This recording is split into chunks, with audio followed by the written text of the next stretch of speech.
8 నుంచి 12% నుంచి 12% వరకు ఏదైతే తేమ ఉన్నదో అదే విధంగా ఎకరానికి 7 క్వింటాల నిబంధన ఏదైతే పెట్టినరో కేసీఆర్ గారు ఎన్నడూ ఒప్పుకోలేదు.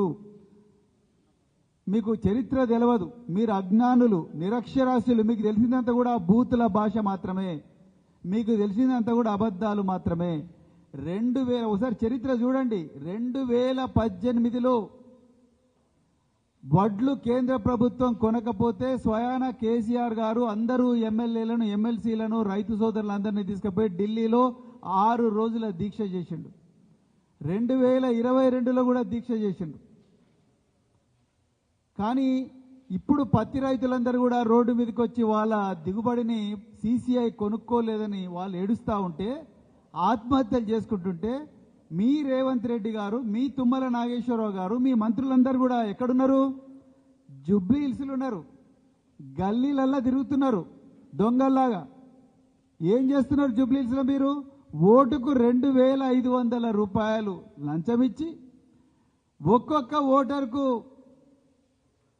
కుక్కరు, వాషింగ్ మెషీను, ఒక చీర కాకపోతే 2 చీరలు, 3 చీరలు, ఓట్లేసేటప్పుడు కూడా డబ్బుల పంపిణీ చేసి కుల్లా దొరికిన శంకర్ నాయక్, ఎమ్మెల్సీ, బీర్ల ఏలయ్య, వీళ్ళందరూ కూడా ఓపెన్గా, మల్లు రవి, వీళ్ళందరూ ఓపెన్గా డబ్బులు పంపిణీ చేస్తూ దొరికిండ్రు.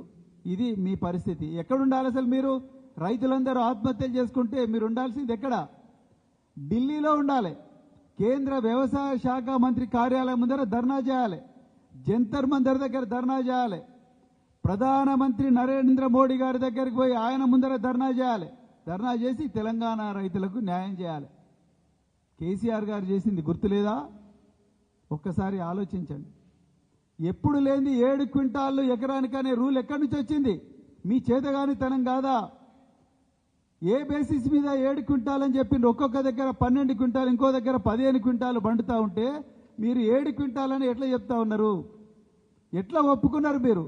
కేటీఆర్ గారు, హరీష్ రావు గారు, మిగతా సీనియర్ నాయకులందరూ రైతుల కోసం పోరాడుతుంటే అప్పుడు సడన్గా నిద్ర లేచి రాత్రి వీడియో కాన్ఫరెన్స్ పెట్టి మామా అనిపించి మీరు చూడు మేము చేసినామని అంటున్నారు.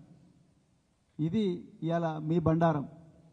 ఇక రెండవది, రైతుల సోదరుల గురించి మరి వినయ్ భాస్కర్ గారు చెప్పిండ్రు. ఇంకా రెండవది, రేవంత్ రెడ్డి గారు ప్రతిసారి కూడా మరి ముఖ్యంగా రాహుల్ గాంధీ గారు, రేవంత్ రెడ్డి, మీరిద్దరూ రాజ్యాంగం ప్రజాప్రభుత్వం, ఇందిరమ్మ పాలన అని అంటున్నారు. నేను ఇవాళ ఛాలెంజ్ చేస్తున్నా రేవంత్ రెడ్డి, మీరు హోంమంత్రి, మీరే ముఖ్యమంత్రి, మీరు ఎందుకు రాజీనామా చేయాలనో నేను చెప్తా. ఇప్పటికి కూడా సూర్యాపేటలో కోదాడ నియోజకవర్గంలో చిల్కూర్ అనే పోలీస్ స్టేషన్లో రాజేష్ అనే ఒక దళిత యువకుని సీఎంఆర్ఎఫ్ నిధులు పక్కదోవ పట్టినాయి, వాళ్ళకు రావాల్సిన నిధులు వేరే వాళ్ళకు పోయినాయని చెప్పి కంప్లైంట్ ఇస్తే, ఆ కంప్లైంట్ ఇచ్చిననే తీసుకుపోయి ఆ రాజేష్ అనే ఒక దళిత యువకుని తీసుకుపోయి ఎస్ఐ, కానిస్టేబుల్ అందరూ కుల్ల ఒడిచి ఘోరంగా 3rd డిగ్రీ మెథడ్స్ యూజ్ చేసి అతన్ని ఇంటరాగేట్ చేస్తే అతను చచ్చిపోయాడు.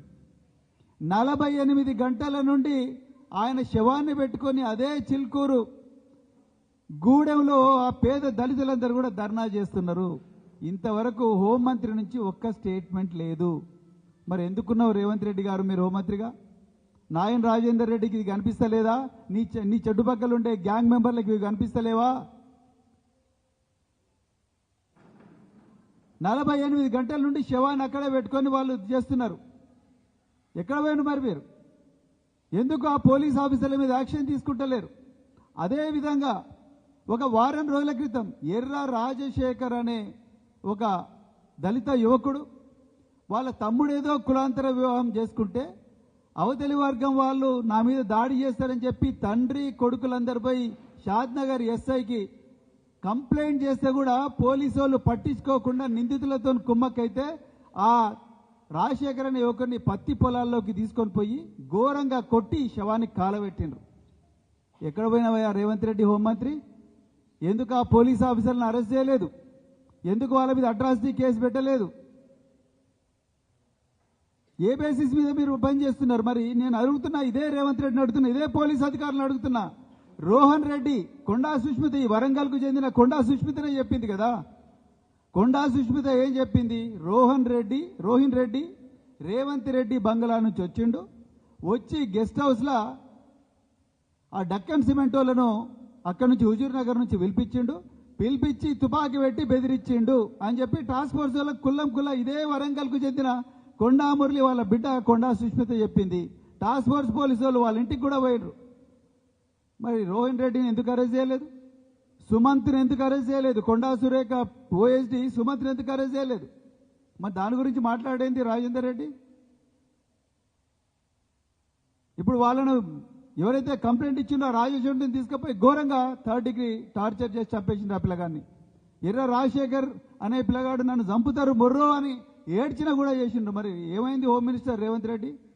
ఎందుకు దీని మీద మాట్లాడడం లేదు? ఈ విషయాలను పక్కన పెట్టి మళ్ళీ పొద్దున్న లేచినప్పటి నుంచి మాది ప్రజాపాలన ఇందిరమ్మ పాలన అని అంటున్నావు.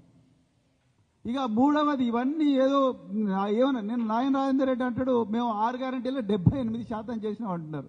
అంటే నీకన్నా చదువు రాకుండా ఉండాలి, లేకపోతే మీ బాస్ కన్నా చదువు రాకుండా ఉండాలి. ఇచ్చింది మీరెంత? ఆ అరకొర మీరు ఆ మహిళల ఉచిత బస్సు పెట్టి మొత్తం కూడా బస్సులలో యాక్సిడెంట్లు అయ్యే పరిస్థితి ఉన్నది. మీరు చేయబట్టి విపరీతమైన ప్రెజర్లో ఉన్నారు ఆర్టీసీ వాళ్ళు. అందుకొరకే మన వరంగల్ హైదరాబాద్ తోవకి యాక్సిడెంట్ అయింది.